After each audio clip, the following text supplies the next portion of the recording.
여호수아서 14장 6절에서 12절까지의 말씀입니다. 제가 말씀 봉독하겠습니다. 그때 유다 자손이 길갈에 있는 여호수아에게 나오고 그니스 사람 여분네 아들 갈렙이 여호수아에게 말하되 여호와께서 가데스 바네아에서 나와 당신에게 대하여 하나님의 사람 모세에게 이르신 일을 당신이 아시는 바라.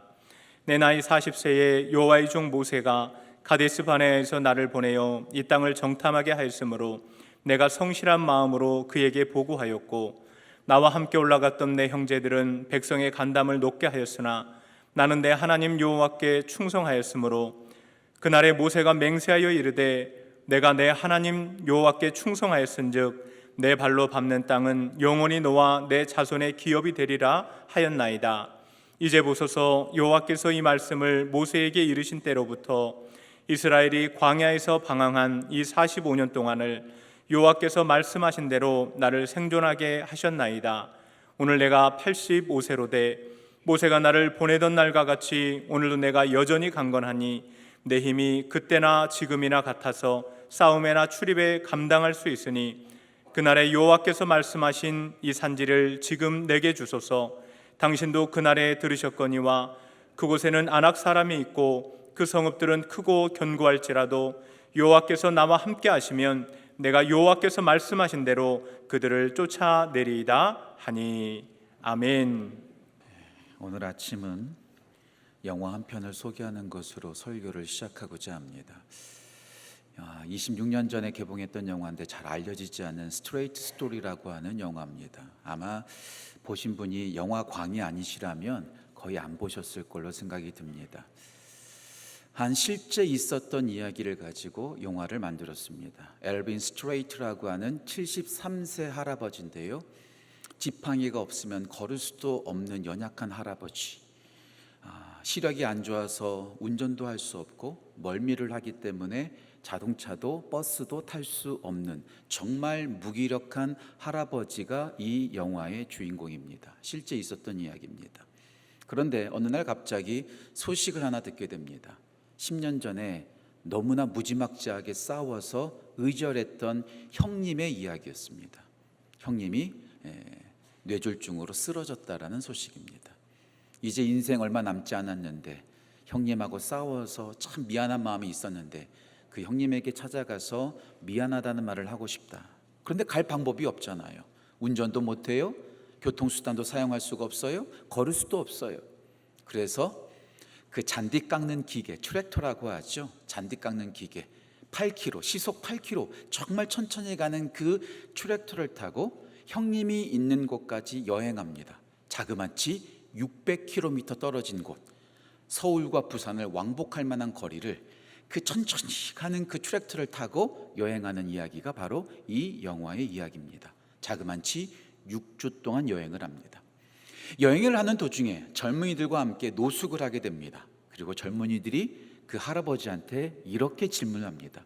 영감님, 늙어가면서 가장 괴로운 일이 뭐예요? 늙어가면서 가장 괴로운 일이 뭐예요? 이렇게 질문합니다. 그때 이 스트레이트 할아버지가 이렇게 답을 합니다. 가장 괴로운 거? 젊었을 때가 떠오를 때지.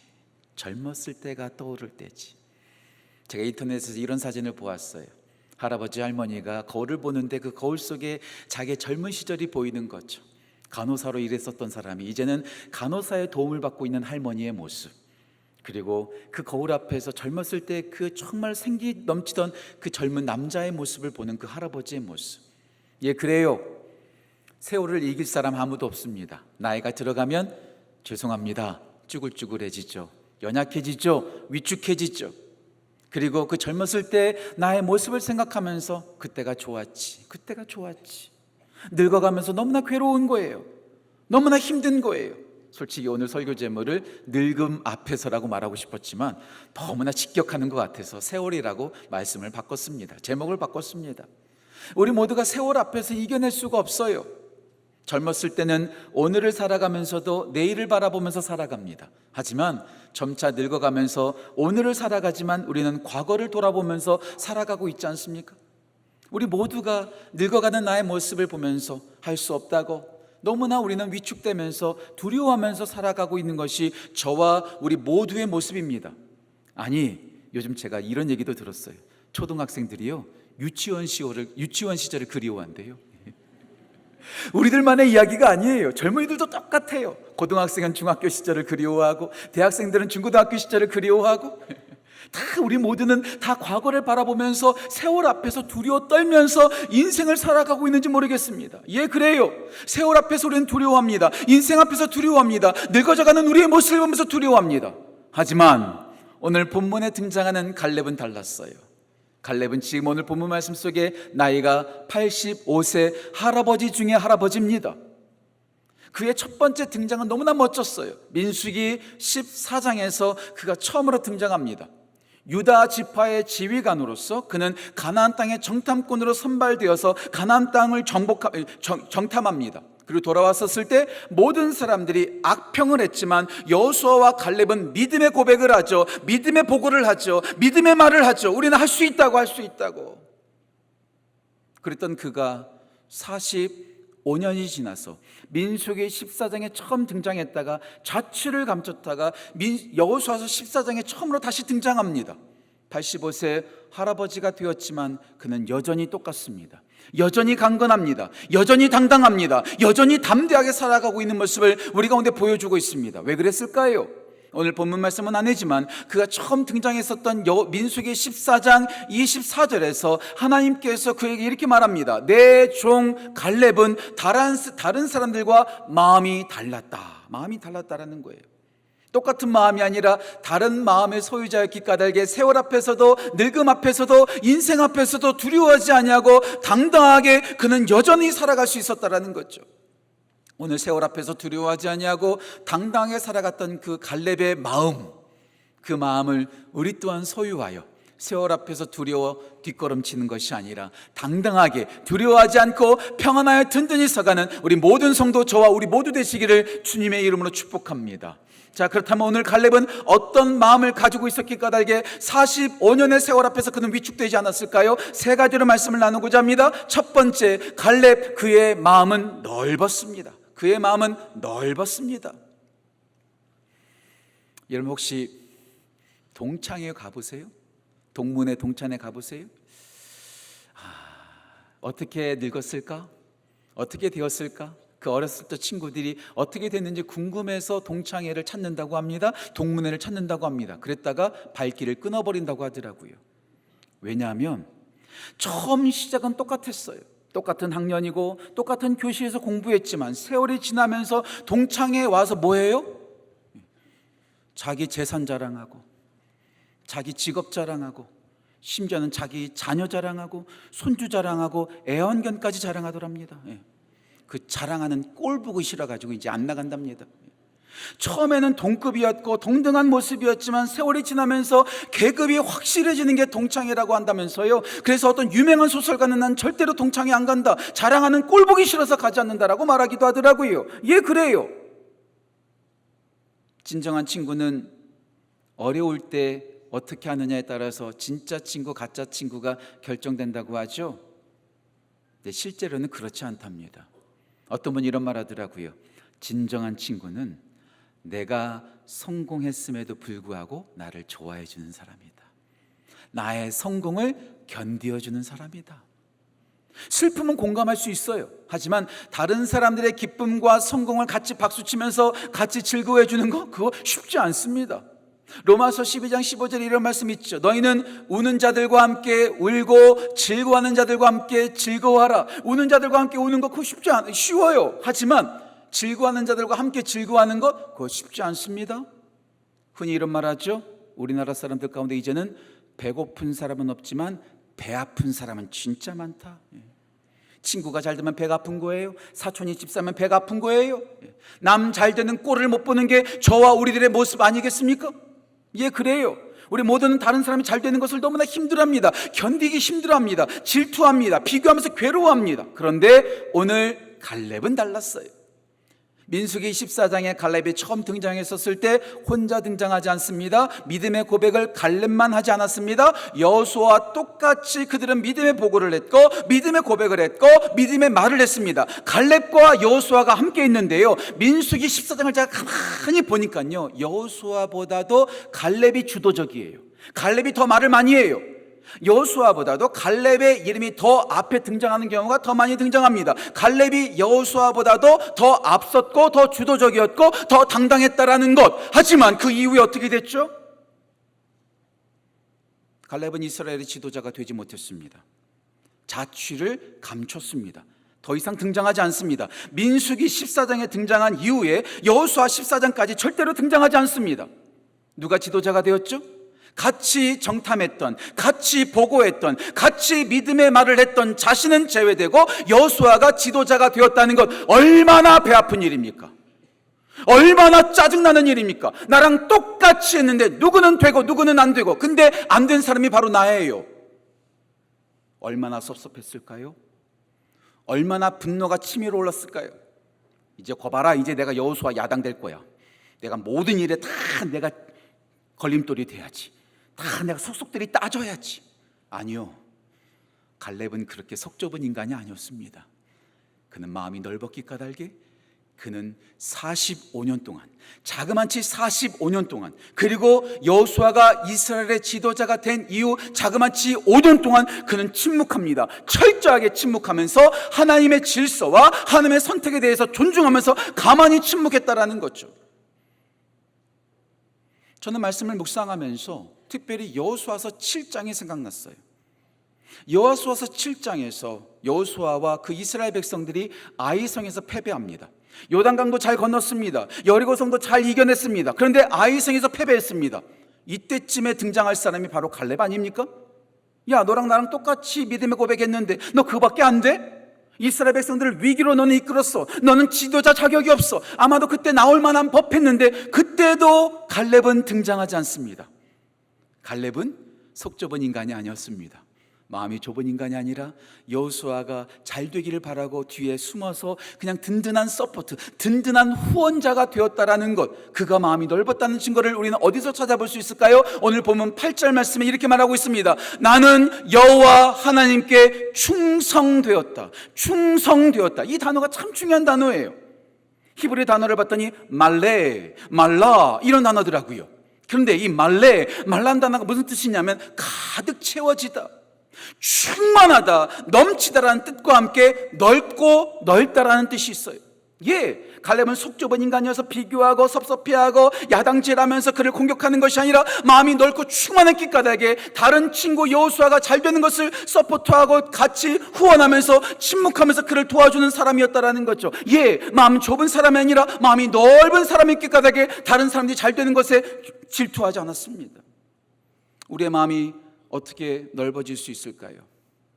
우리의 마음이 어떻게 정말로 풍성해질 수 있을까요? 우리 인간은 만족하지 못한다고 하죠. 저의 멘토가 자주 하는 말입니다. 세상의 모든 것을 다 가져도 우리는 만족하지 못한대요. 왜 그럴까요? 한 사람 한 사람 모두가 다 천하보다도 귀한 영혼이기 때문에 온 천하를 다 가져도 우리는 만족할 수 없대요. 어떻게 우리가 만족할 수 있을까요? 그 천하를 만드신, 하늘과 땅을 만드신 하나님이 내 안에 들어올 때에 비로소 우리는 만족할 수 있겠다는 거죠. 우리의 마음이 어떻게 넓어질까요? 많이 가졌다고 넓어지는 것 아닙니다. 똑똑하다고 해서 우리가 마음이 넓어지는 게 아닙니다. 우리 가운데 하나님이 들어오고 하나님의 말씀이 들어올 때 우리의 마음이 넓어져서 그 어떤 것에서도 이를 일비하지 아니하고 좌지우지하지 아니하고 오직 올고른 길을 걸어가는 흔들리지 않는 하나님의 사람으로 끝까지 완주할 수 있게 되는 것, 우리의 마음이 하나님으로 넓어지기를 간절히 소원합니다. 우리의 마음이 하나님의 말씀으로 넓어지기를 소원합니다. 그 말씀과 그 하나님을 가득 채워져서 남 잘되는 꼴 못 봐서 배 아파하는 인생이 아니라 다른 사람들을 후원하고 다른 사람들을 위해서 충고하고 다른 사람들을 도와주면서 마음 넓은 모습으로 끝까지 완주하는, 세월 앞에서 두려워하지 아니하고 평안하게 든든히 서가는 우리 온 성도 되시기를 주님의 이름으로 축복합니다. 갈렙의 마음은 넓었습니다. 두 번째, 갈렙 그의 마음은 강했습니다. 갈렙 그의 마음은 강했습니다. 어떤 유명한 사람이 이런 말 하더라고요. 나이가 들어간다는 것은 내가 좋아하는 것을 하나씩 하나씩 포기해야 되는 것이고, 내가 잘했던 것을 하나하나 놔주어야 하는 게 바로 늙어가는 것이다 라고 말하더라고요. 예, 젊었을 때는 그것을 좋아했어요. 하지만 나이 들어서 그것을 좋아하면 안 돼요. 젊었을 때는 잘했지만 그것이 나이 들면서 못하는 게 될 수도 있다라는 것, 참 쓸쓸하고 참 서글픈 게 나이 들어가는 것 아닐까요? 그런데요, 나이가 들어가면서 내가 좋아하는 것을 하지 못하고 내가 할 수 있는 것을 못하는 것을 핑계거리 삼는 사람들이 저와 우리 가운데 너무나 많이 있다는 거예요. 저도 포함돼요. 난 나이 들어서 할 수 없어요. 난 늙었기 때문에 할 수가 없어요. 나 같은 퇴물이 뭘 할 수 있겠어요. 젊었을 때는 할 수 있지만 지금은 못해요. 저의 지력이 따라요. 저의 능력이 따져요. 모든 거 다 못해요. 오히려 나이가 핑계거리가 되는 경우가 저와 우리 가운데 너무나 많이 있다는 거죠. 근데 우리가 흔히 이런 말 하죠. 나이는 숫자에 불과하다고. 예, 나이를 우리는 핑계를 삼지만 세계 역사 가운데, 우리 주위 역사 가운데 나이를 초월하여 위대한 일을 했던 사람이 얼마나 많습니까? 나이가 많이 들어서 대통령 된 사람도 많습니다. 나이가 많이 들어서 위대한 작품을 했던 사람도 많습니다. 나이 때문에 핑계거리 삼아서 아무것도 하지 못하는 것이 아니라 그런 나이임에도 불구하고 도전하는 사람이 진짜 젊은 사람 아닐까요? 아무리 젊다 할지라도 핑계 삼아서 아무것도 하지 못한 사람이 진짜 늙은 사람이요, 아무리 늙었다 할지라도 그 나이에도 불구하고 도전한 사람이 진짜 젊은 사람이라는 것, 그런 의미에서 여러분들 잘 알고 있는 한 분을 소개하고 싶어요. 그랜드마 모제즈라고 한 사람입니다. 그랜드마 모제즈. 이 할머니는요 75세 때부터 그림 그리기 시작했어요. 젊은 날에 그린 게 아닙니다. 어렸을 때부터 그림 그린 것이 아니라 75세 할머니임에도 불구하고 그때부터 그림을 그리기 시작했어요. 그리고 더 놀라운 거 하나 말씀드릴까요? 88세에 미국에서 올해 가장 젊은 여자상을 수상했어요. 88세 때. 진짜 나이가 젊어서가 아니라 진짜 도전하니까 88세에 그가 올해 가장 젊은 여자상에 수상됐다니까요. 그리고 끝나지 않습니다. 93세에 타임지 표지 모델이 됩니다. 대단하죠. 저 그림 보세요. 그냥 대충대충 그린 것 아니에요. 저는 노안이 와서 저 보지도 못할 것 같아요. 근데 저걸 하나하나 75세부터 그림을 그리기 시작했고 83세에 젊은 여자상을 수상했고 93세에 타임지 모델이 되었고 100세까지 살았습니다. 저 여자분 앞에서 나 나이 많다고 나 못한다고 말할 수 있는 사람 어디 있겠습니까? 나이는 숫자에 불과해요. 아니요, 세상의 역사와 인간의 역사뿐만 아니라 성경 속에 나오는 하나님의 사람들도 나이를 초월하여 하나님께 쓰임받았다는 거 여러분 잘 알고 계시잖아요. 노아가 나이 들었을 때 방주를 만들기 시작했습니다. 아브라함이 하나님의 부르심을 받았을 때 75세였습니다. 모세가 하나님의 부르심을 받았을 때 80세였습니다. 그리고 그 중에 베스트 오브 베스트, 최고는 갈렙이지요. 지금 나이가 어떻게 돼요? 아브라함도 나이가 많아요? 모세보다 나이가 많아요? 85세입니다. 나이는 핑계거리가 아닙니다. 나이는 숫자에 불과합니다. 나이가 그렇다 할지라도 도전하는 사람이 가장 강한 사람이요, 가장 담대한 사람이요, 가장 당당한 사람이라는 것, 나이를 핑계 삼지 마십시오. 나이에도 불구하고 하나님께서 나에게 주신 그 능력 따라 우리는 그 사명을 감당할 때 가장 강한 사람이 될 줄 믿습니다. 오늘 갈렙은 말합니다. 내 나이가 85세지만 나는 할 수 있습니다. 나는 여전히 강합니다 라고 선포합니다. 그가 말하는 게 근자감, 근거 없는 자신감일까요? 아니요, 분명히 근거 있는 자신감입니다. 두 가지의 이유가 있죠. 첫 번째 10절에서 이렇게 말합니다. 내가 45년 동안 광야에서 생존했습니다. 내 나이 또래 다 광야에서 죽었지만, 나랑 비슷한 또래 다 광야에서 죽어서 없어졌지만 나는 광야에서도 견디고 지금까지 살아있는 45년 동안 나는 광야에서 생존했습니다. 광야 아무것도 없는 곳입니다. 불편한 곳입니다. 그럼에도 불구하고 할아버지가 되면서까지 갈렙은 그 광야에서 생존했다는 것, 여전히 그는 강했다라는 거죠. 그래서 거기서 끝나지 않습니다. 거기서 끝나지 않습니다. 11절에 말하죠. 모세가 나를 불렀을 때나 지금이나 난 여전히 강건합니다. 나의 능력은 여전합니다. 40세 때나 85세 때나 난 여전히 똑같이 강건합니다라고 그는 믿음으로 선포하고 있는 거예요. 저는요, 이 말을 절대적으로 믿지 않습니다. 어떻게 40세의 건강과 85세의 건강이 똑같을 수 있겠습니까? 그렇잖아요. 하지만 지금 갈렙은요, 허풍 떠는 게 아니에요. 진짜 믿음으로 고백하고 있는 거예요. 왜 그런 줄 아세요? 그가 처음 등장했던 민수기 14장에서 그는 진짜 어떻게 말하는가가 중요한지를 깨달았던 사람이었거든요. 10명의 정탐꾼은 악평했습니다. 우린 절대로 첫 땅을 정복하지 못한다는 불신의 말을 했습니다. 하지만 여호수아와 갈렙은 믿음의 고백을 했습니다. 우리는 할 수 있다고 고백했습니다. 그리고 그에 따라서 우리 하나님께서 뭐라고 응답하셨죠? 제가 몇 주 전 설교 시간에 여러분들한테 소개했죠. 민수기 14장 28절 다시 말씀드릴게요. 민수기 14장 28절에서 우리 하나님께서 말씀하십니다. 너희들의 말이 내 귀에 들린 대로 내가 너희에게 행하리라. 무슨 말이에요? 우리 하나님은요, 원망도 들으시지만 믿음의 말도 들으세요. 다시 말씀드릴게요. 우리 하나님은 원망만 들으시는 것이 아니라 불평과 믿음 없는 말만 들으시는 것이 아니라 믿음의 말도 들으시고 희망적인 말도 들으시고 긍정적인 말도 들으신다는 것. 원망의 말을 하면 할 수 없습니다. 비극을 경험하게 됩니다. 하지만 원망의 말이 아니라 믿음의 말을 하면 믿음대로 될 줄 믿습니다. 우리의 말이 그만큼 중요한 거예요. 이 사실을 우리는 어디서 알 수 있죠? 마가복음 9장에서 알 수 있죠. 마가복음 9장에 귀신 들린 아이가 등장합니다. 예수님께서 변화산에 올라가신 당시였기 까닭에 제자들이 그 귀신 들린 아이를 고칠 수가 없었어요. 늦게서야 우리 예수님께서 내려오시죠. 그때 귀신 들린 아이의 아버지가 예수님께 말하죠. 할 수 있거든, 주님, 할 수 있거든 이 병을 고쳐주십시오. 그때 우리 예수님께서 뭐라고 말씀하셨죠? 마가복음 9장 23절에 이렇게 말씀하십니다. 할 수 있거든이 무슨 말이냐? 믿는 자에게는 능치 못할 일이 없느니라. 말부터 고치시는 거예요. 그 언어부터 고치시는 거예요. 할 수 없다, 나는 늙었다, 나는 가능하지 않다, 나는 아무것도 못한다면 진짜 못하는 거예요. 진짜 늙은 거예요. 하지만 믿음의 말로 할 수 있다, 가능하다, 이렇게 하면 그것이 믿음대로 될 줄 믿는다고 우리 예수님께서 말부터 바꾸시는 거예요. 나이 들었다고 할 수 없다, 난 선교 못한다, 난 섬기지 못한다, 나는 예배 드리지 못한다, 난 말씀 읽지 못한다, 진짜 못해요. 하지만 우리가 믿음의 고백으로, 갈렙이 믿음으로 고백했던 것처럼 내가 40대나 85세나 나는 여전히 강건합니다. 주님, 나는 할 수 있습니다. 그 믿음의 고백을 함으로써 그가 강건하게 그 모든 것을 감당할 수 있었던 것처럼 할 수 없다 말하는 것이 아니라 할 수 있다, 믿음의 고백을 함으로 진짜로 강해지는 귀한 은혜가 우리 모든 성도들의 삶 가운데 넘치기를 주님의 이름으로 축복합니다. 제가 언젠가 들은 말이에요. 여러분한테 한번 말씀드렸죠. 우리의 뇌는요, 두 가지를 기억하지 못한답니다. 두 가지를 분별하지 못한답니다. 우리가 말할 때 두 가지를 분별하지 못한대요. 시제를 구분하지 못한답니다. 주어를 구분하지 못한답니다.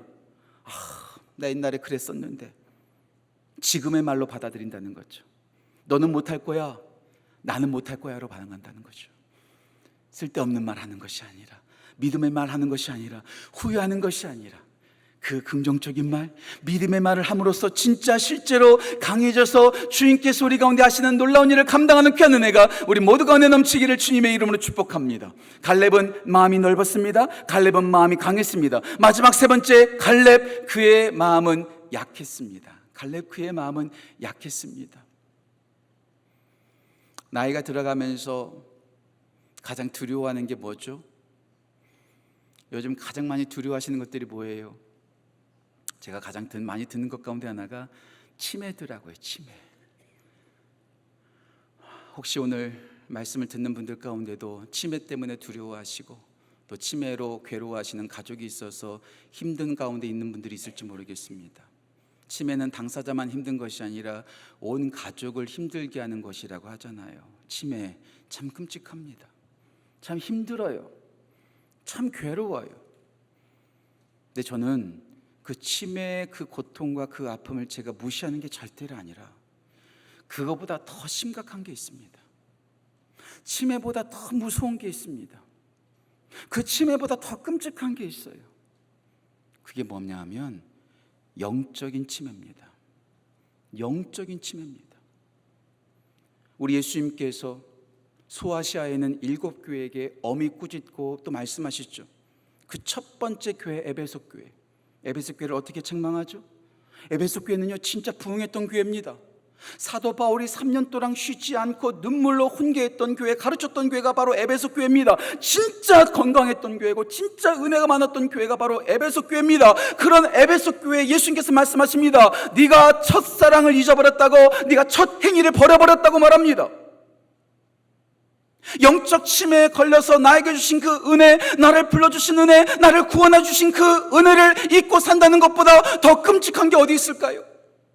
처음 하나님께 부름을 받았을 땐 참 겸손했어요. 하지만 교만해지는 사람이 얼마나 많은지 모릅니다. 목사인 저도 그럴 때가 있습니다. 장로들이나 권사들이나 안수집사들 진짜 기억하셔야 될 것, 어제 안수 받으셨던 것을 절대 잊지 마셔야 돼요.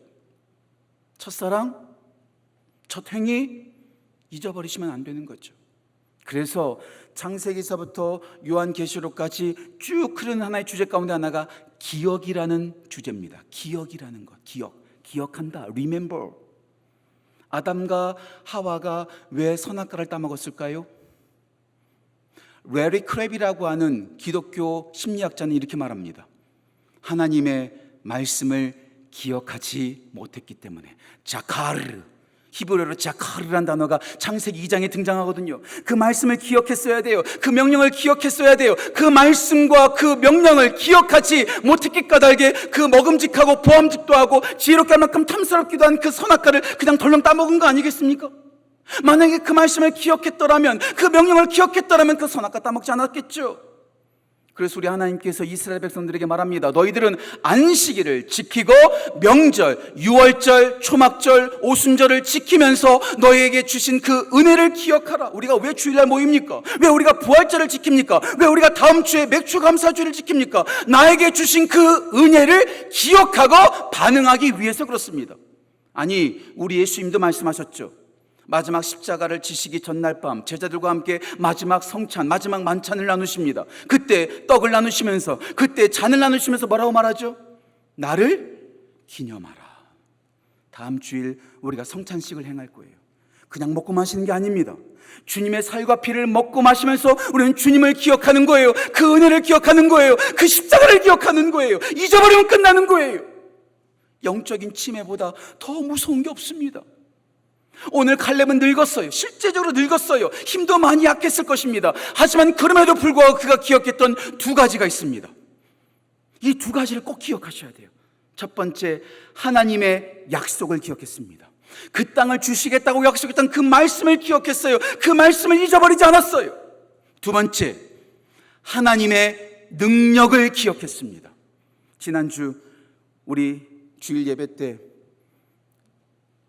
헌금송 들으셨죠? 그때 그 가사 기억나세요? 나의 작음을 알고 그분의 크심을 알며, 나의 작음을 알고 그분의 크심을 알며. 다시 말씀드릴게요. 갈렙은 85세 할아버지가 되어서 40세 때보다 약해졌을 거예요. 자기가 약하다는 것을 분명히 알았어요. 하지만 나는 약하지만 주님은 강하시다는 것을 분명히 인정했고, 그것을 분명히 알았다는 것, 그것을 기억했다는 것.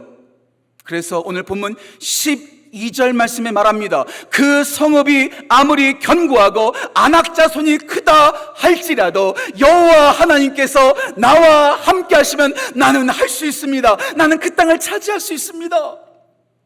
내가 하는 게 아니에요. 우리 하나님께서 하시는 것입니다. 내가 이루는 것 아니에요. 우리 하나님께서 이루시는 겁니다. 이게 바로 복음이라고 제가 자주 말씀드리잖아요. 마가복음 10장 27절 말씀, 사람으로는 할 수 없을 때 하나님은 그렇지 아니하니 하나님은 모든 것을 다 하실 수 있느니라. 갈렙이 하는 것이 아니라 갈렙과 함께 하시는 하나님께서 하시는 거예요. 나이가 들어서 아무것도 못하는 우리가 하는 것이 아니라 나이가 들었음에도 불구하고 나와 함께 하시는 하나님께서 가능하게 하신다는 것. 그래서 우리가 약하다는 게 은혜입니다. 가장 큰 문제가 뭔지 아세요?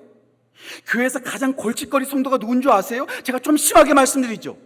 똑똑한 사람들이 문제입니다. 많이 할 수 있는, 돈 많고 능력 많은 사람들이 문제일 때가 참 많습니다. 왜요? 하나님 의지하지 않거든요. 좀 똑똑하다고, 좀 경험했다고, 나 직분 받았다고, 나 교회 오래 다녔다고, 하나님 의지하지 않거든요. 그래서 많이 안다는 게, 많이 가졌다는 게, 많이 경험했다는 게 가장 큰 골칫덩어리가 될 때가 참 많습니다. 목사가 가장 조심해야 되겠죠.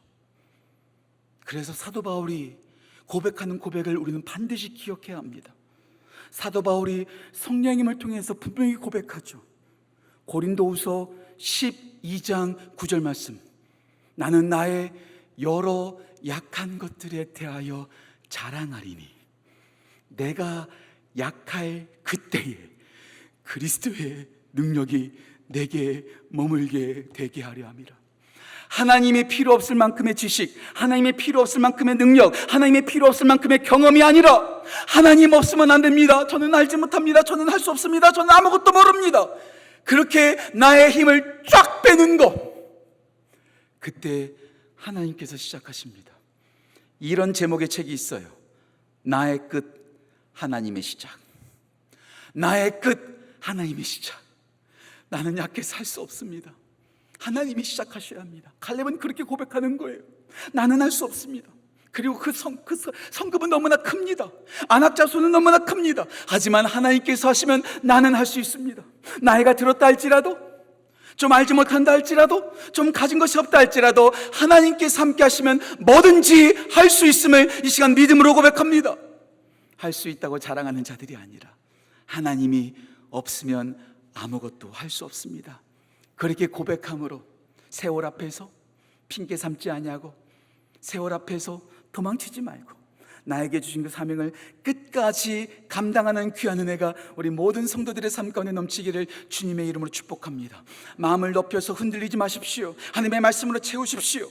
믿음의 말을 하심으로 강해지십시오. 그렇다면 강해졌다고 끝나는 것이 아니라 하나님께서 함께 하시지 않으면 나는 할 수 없다고 약해지고 또 약해져서 우리의 믿음의 경주, 그 세월의 경주를 이겨내고 끝까지 완주하는 귀한 은혜가 우리 모든 성도들의 삶 가운데 넘치기를 주님의 이름으로 축복합니다. 전 설교를 시작하면서 영화 한 편을 소개했죠. 스트레이트 스토리. 형님에게 미안하다는 말 하기 위해서 그 8km짜리 천천히 가는 트랙터를 타고 900km 여행을 떠나는 그 이야기. 지금도 고민됐는데 그냥 말할게요. 26년 정도 됐으면 이제 스포일러 말해도 돼요. 가는 길에 그 할아버지가 만나는 사람들이 있어요. 가출한 소년을 만납니다. 맨날 치고받고 싸우는 쌍둥이 형제를 만납니다. 2차 세계대전 트라우마 때문에 괴로워하는 할아버지를 만납니다. 가는 골목골목마다 만나는 사람들에게 그 할아버지는 계속해서 위로하는 거예요. 가출한 청소년에게 집으로 들어가라고, 당신은 소중하다고, 아무리 엉망이어도 당신은 너무나 소중한 존재니까 가족으로 들어가라고, 치고받고 싸우는 쌍둥이 형제들에게 싸우지 말라고, 나처럼 된다고, 당신들을 가장 이해해 주는 게 형제라고.